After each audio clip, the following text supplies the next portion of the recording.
खबर आजमगढ़ जनपद से, जहां दीदारगंज भटपुरवा में एक गौ भक्त द्वारा गौ माता का अंतिम संस्कार मनुष्य की भांति किया गया। आपको बता दें, आजमगढ़ जनपद के थाना दीदारगंज क्षेत्र अंतर्गत ग्राम भटपुरवा के रहने वाले महात्मा ओम प्रकाश ने गौ माता का अंतिम संस्कार मनुष्य की तरह किया, जो क्षेत्र में चर्चा का विषय बना हुआ है। इस मामले में जब महात्मा ओम प्रकाश जी से पूछा गया आप किस उपलक्ष्य में आप प्रोग्राम कर रहे हैं, तो ओम प्रकाश ने बताया कि गौ माता हमारे परिवार की एक सदस्य की तरह थी, जिनकी तबीयत कुछ दिनों से खराब चल रही थी।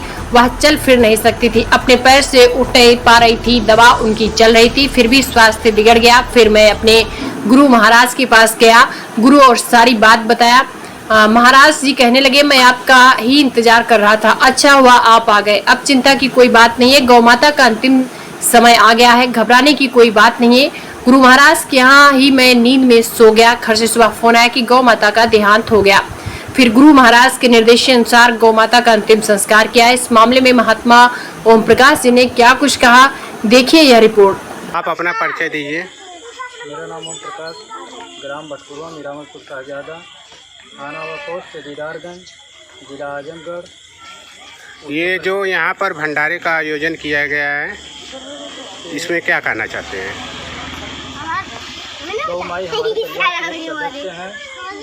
वह 1-1.5 महीने से उनकी तबीयत खराब चल रही थी, फिलहाल दवा चल रही थी, काफ़ी दवा किया।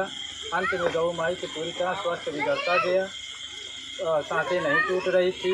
मैं करूँ तो क्या करूँ, मेरे अंदर की आत्मा से आवाज़ है, तुम अपने गुरु महाराज के पास चले जाओ, कुछ रास्ता बताएंगे। गुरु महाराज के यहाँ पहुँचा हूँ, गौ माई के दुख की सारी बात बताया हूँ। गुरु महाराज कहने लगे, आपका ही मैं इंतज़ार कर रहा था, अच्छा हुआ आप आ गए, अब चिंता की कोई बात नहीं है। गौ माई की अंतिम समय आ गया है, घबराने की कोई बात नहीं है। गुरु महाराज के यहाँ खूब अच्छी नींद सोया हूँ। सुबह घर से फ़ोन आया, गौ माई का देहांत हो गया। गुरु महाराज से कहने लगे, गौ माई का देहांत हो गया। गुरु महाराज से कहने लगे, अपनी माई का अंतिम दाह संस्कार क्रियाक्रम से दफनाया जाता है, उसी प्रकार से मैं अपनी गौ माई का अंतिम संस्कार क्रियाक्रम से दफनाऊंगा। गुरु महाराज कहने लगे, आपका सौभाग्य है जो गौ माई की अंतिम संस्कार क्रियाक्रम से दफनाने जा रहे हैं। ऊपर वाले गौ माई की आत्मा को बारंबार शांति दें। 23 दिसंबर 2021 को गौ माई का देहांत हो गया था। 2 दिसंबर 2021 को गौ माई का देहांत हुआ, शुभ किया गया। 5 दिसंबर गौ माई का तेरही किया गया। आज के दिन गुरु के समक्ष और ग्रामवासी और रिश्तेदार के समक्ष गौ माई की आत्मा को शांति देने के लिए आज के दिन क्षांति कर रहे हैं। ये भंडारे में कितने लोगों का प्रसाद आप ग्रहण करेंगे, यहाँ बांटेंगे? अच्छा, 200 का प्रोग्राम होगा। अच्छा, आप सब बताते हैं कि गौ माता के अंदर कई देवी देवताओं का वास है, इस पे कुछ कहना चाहते हैं? गौ माई गुणकारी देवी हैं। गौ माई के शरीर में 33 करोड़ देवी देवताओं का वास होता है। गौ माई जहाँ चैन की सांस लेती हैं, हर प्रकार का वास जो समाप्त हो जाता है।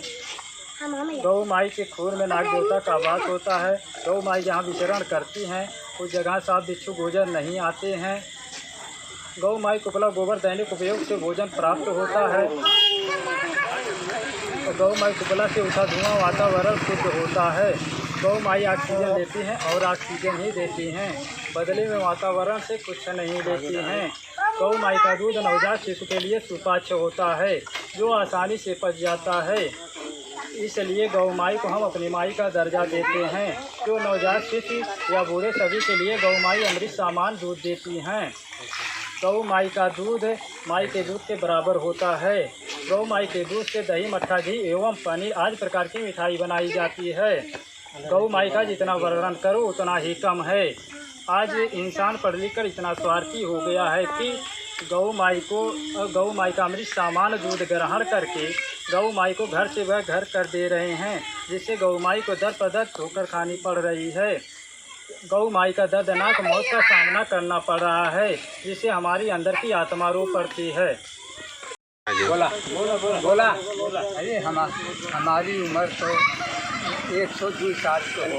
तेज बोले हाँ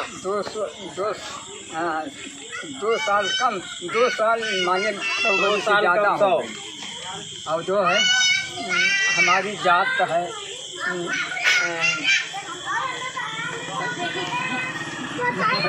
हमारी जात जो है कौन है